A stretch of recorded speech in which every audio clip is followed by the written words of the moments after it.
vous avez des entrées, des données d'entrée, à savoir le débit, le coefficient de rugosité, la topographie.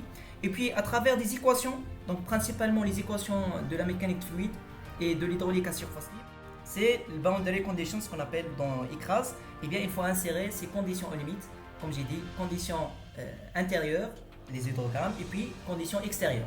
Il faut les insérer comme cinquième étape. Et puis la sixième étape, en termes de délimitation de la zone, et faire ces étapes-là voilà, sur USGS.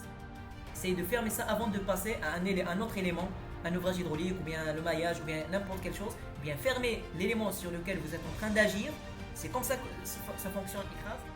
Voilà, lorsque vous cliquez bien sûr sur OK, il vous fait apparaître cette fenêtre-là. Et bien ici, il faut faire un choix du pas spatial, la maille.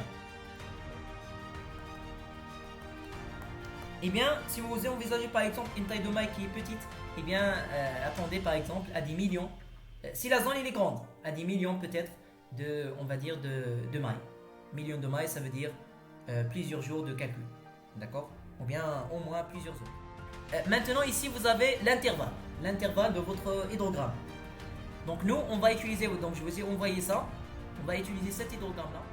Et il faut comprendre que plus on a un pas de temps qui est adapté avec le pas spatial, plus on a de stabilité. Vous voyez bien que la simulation ça se lance bien. Vous avez un avancement, voilà le temps d'avancement, ça c'est le 1 février et ça avance.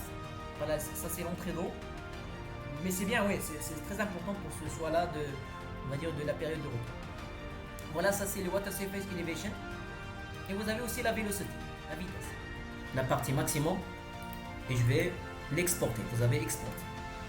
Ça c'est une visualisation, on va dire 3D par 20 ou bien par 100 pour juste avoir d'autres résultats intéressants à voir et peut-être à explorer.